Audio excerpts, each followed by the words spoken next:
Hello there, everybody, and welcome back to another predictions and speculations here for the Bad Batch Season 2. We're talking about Episode 9, The Crossing. It will be out next week, and we are going to dive into all the things we think will happen in this episode based on what happened last episode. So if you haven't seen last episode, make sure you've watched those because we're going to go full spoilers into Episode 7 and 8 to talk about Episode 9 and what we think will happen. But before we do so, please hit that like button. We're trying to get this video up to 30 likes. Make sure you try to hit that goal with us. It'll really help us out. Subscribe to our channel too. We're trying to hit 1,500 subs here soon, and we are on the way there. So make sure you're subscribing. Comment below. Let us know what you think is going to happen in the Bad Batch Season 2, Episode 9.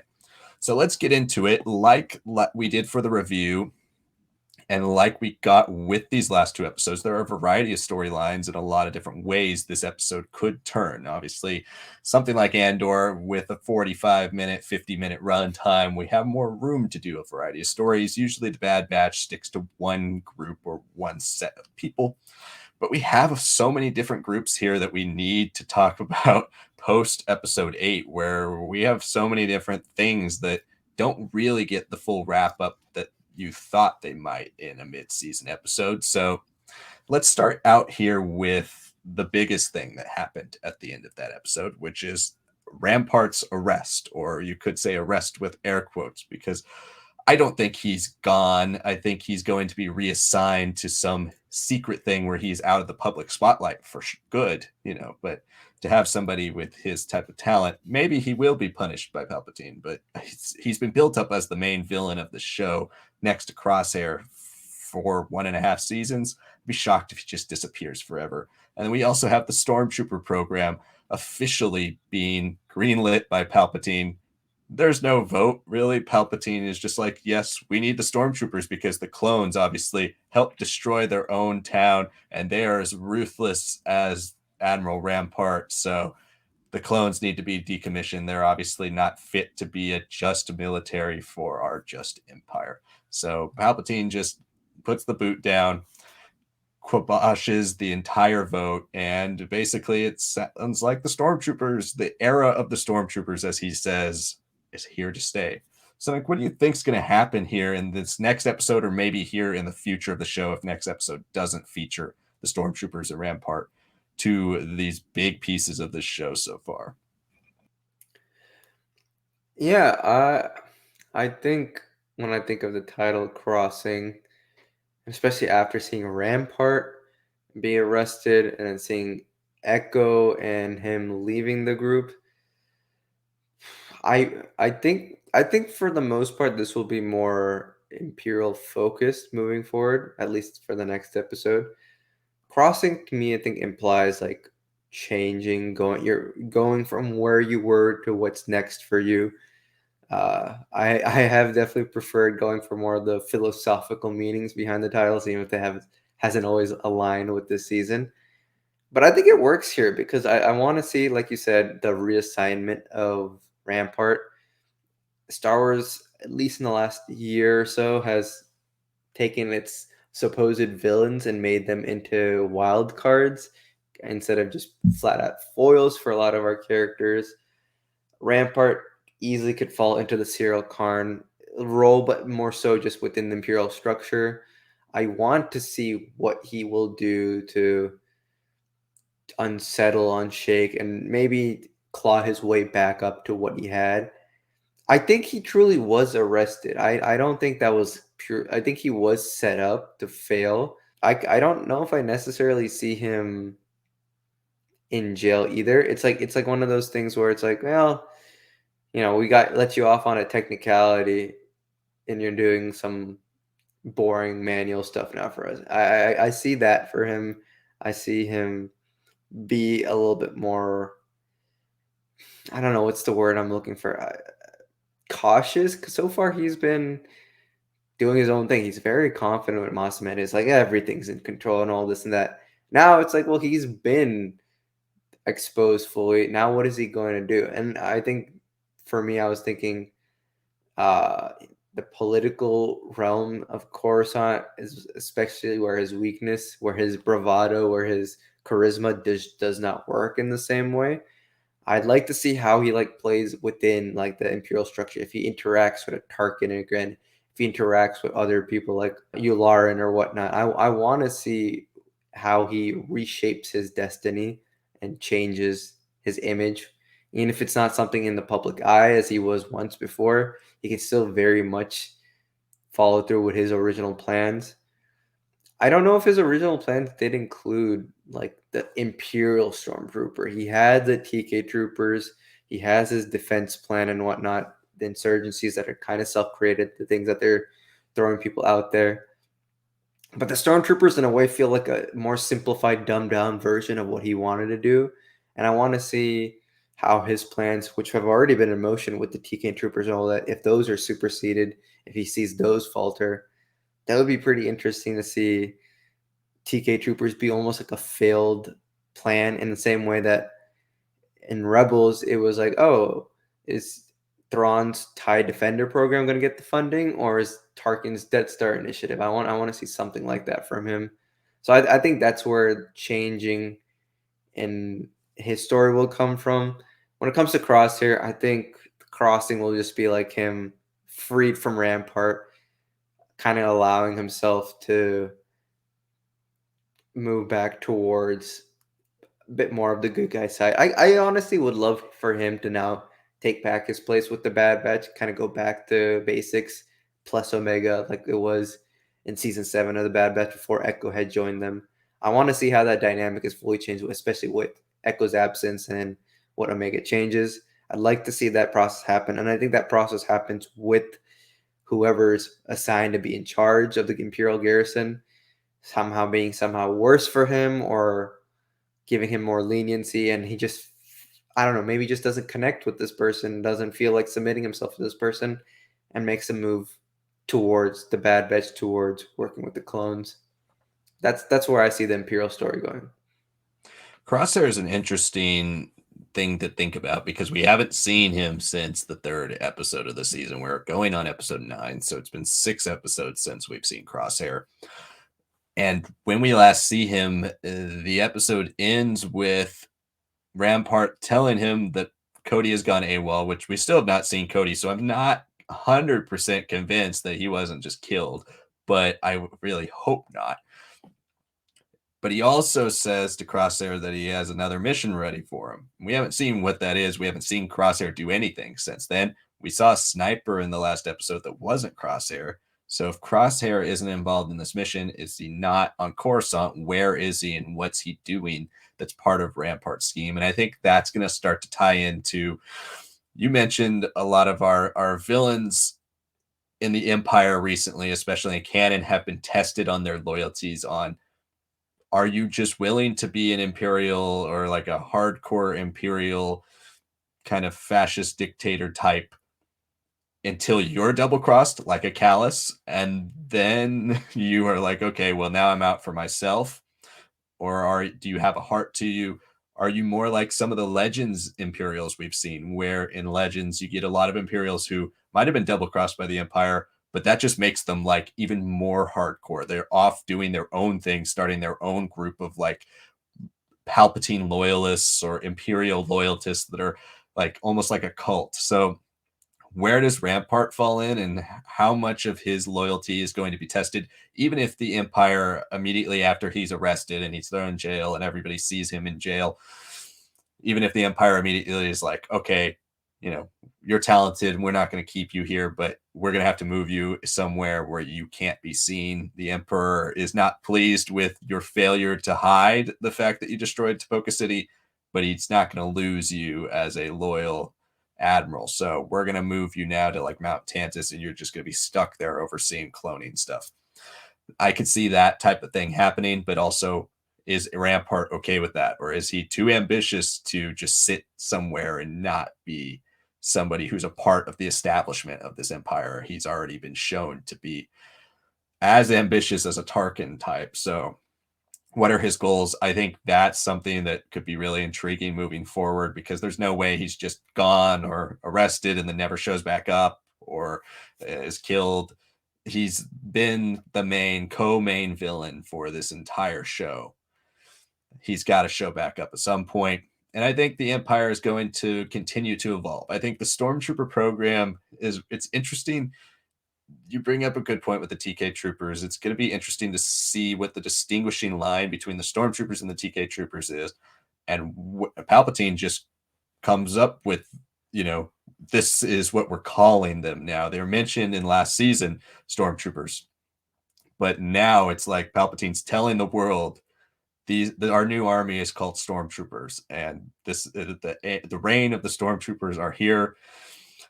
What does this reign look like? I think that's going to be an interesting thing to push out forward here. The crossing is a good transition word, and I think it could fall into all three of the categories we're going to talk about. And the next category I think we should mention are the clones. And the clones were maybe not the main characters of these episodes, but their plight and their story was the central focus of these last two episodes. And so we have this whole idea of Rex being on Coruscant as this kind of fulcrum type character who is able to take clones and get them out if they want to turn against the Empire. I think we talked about this all the way back at the beginning of season one as Rex's role before it was confirmed here, but it's an obvious role for the character, and now he's got a second in command, Echo, and we kind of saw this coming a while ago, even before these last two episodes. Echo in episode one of this season was blatantly arguing and fighting with Hunter over idyllic differences between how their squad should be run and what their squad's role in the grand plight of the clones should be. And then at the beginning of episode 8, we get Echo immediately being like, well, you know, I've been out of the fight for too long. I need to help my brothers. We got to go to Coruscant. It was kind of obvious he was going to either lead the team or be their key back into helping with the clones. I still think he might be their key back into helping with the clones. But the clones are now reignited as a major force for the show. And Sanak, do you think we get any more involvement with the grand scale plight of the clones in next episode or in the rest of the season? Or do you think it's one of those things that it's kind of the backbone of the show? It's been the backbone of the show for a season and a half now, and we probably won't touch on it again until like episode 14, 15, 16. Yeah, that's a really tough question to answer because I want to say with the limitations of like having a 16 episode series that is episodic in a lot of ways, but is fairly serialized when it does get to the real meat of the story.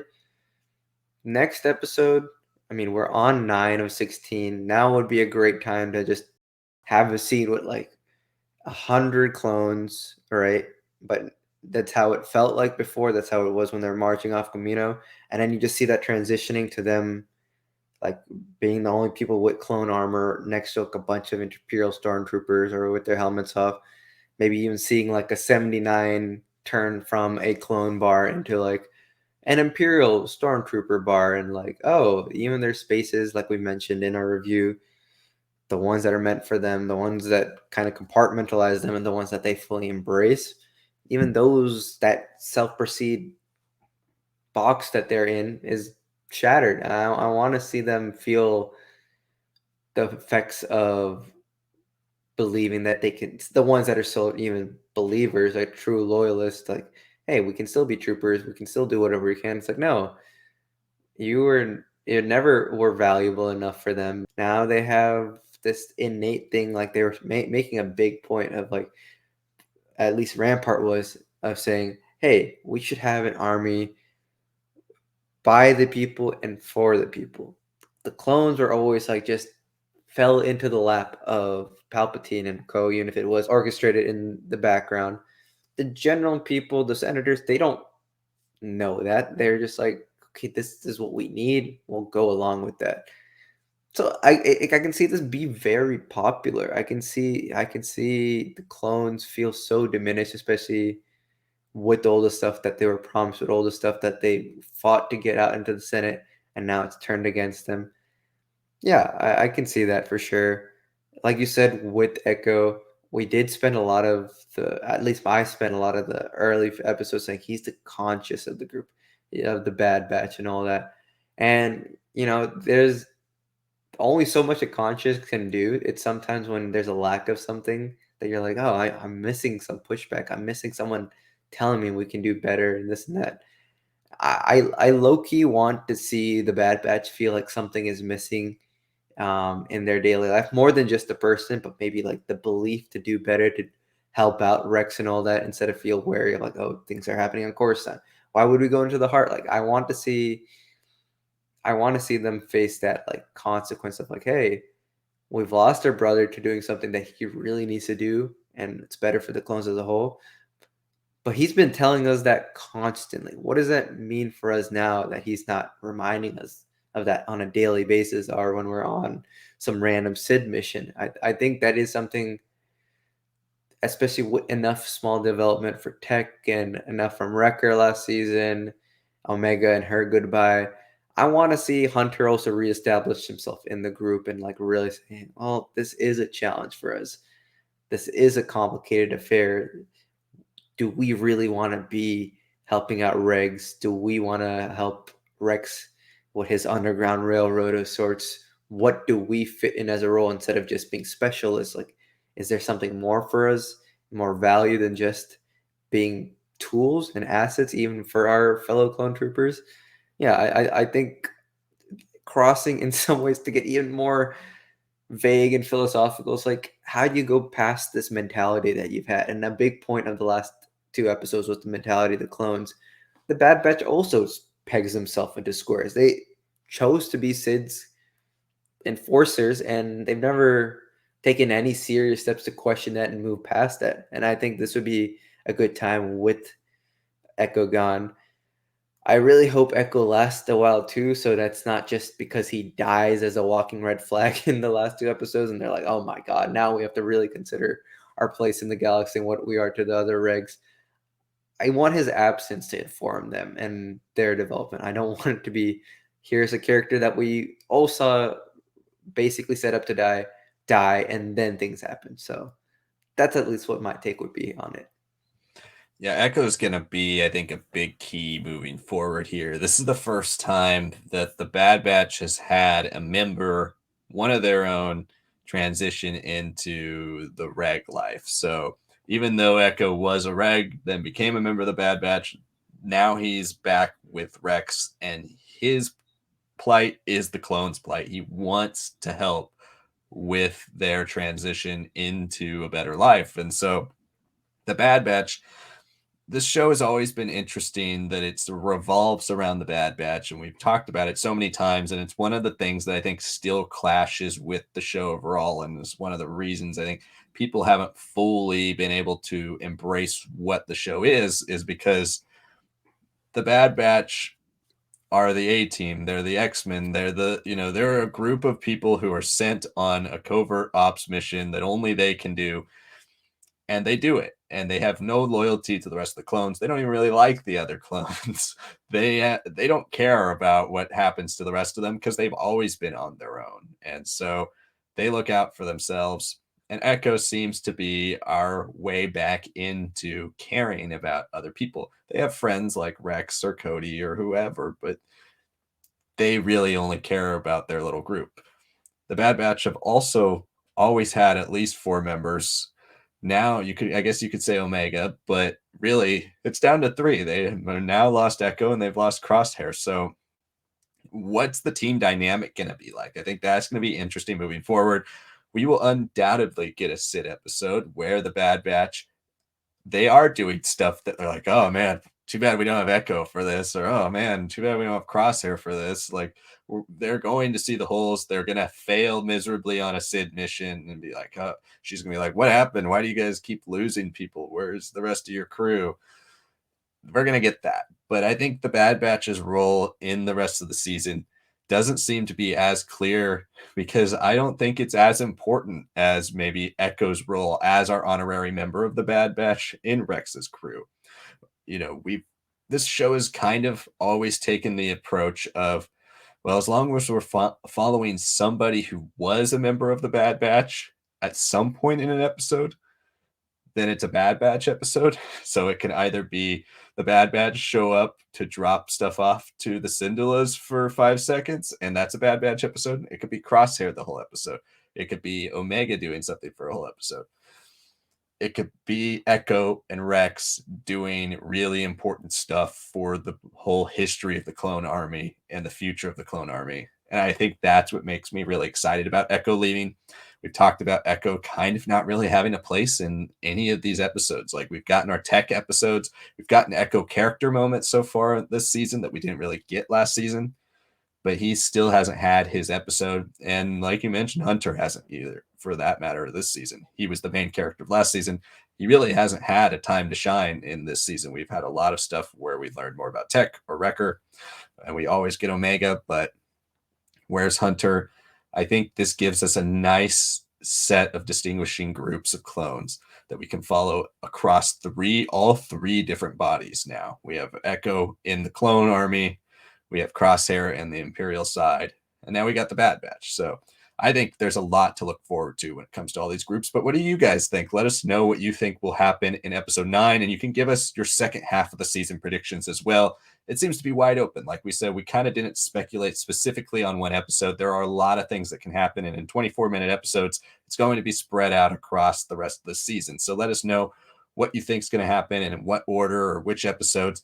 Let us all know all of that stuff down in the comments. Hit the like button if you haven't. We're trying to get this video to 30 likes. Subscribe. We're trying to get to 1,500 subs. It's really going to help us out with our channel. Stay tuned for our Jedi Fallen Order live streams. We are live streaming tonight if you're watching this on a Friday, so make sure you tune in.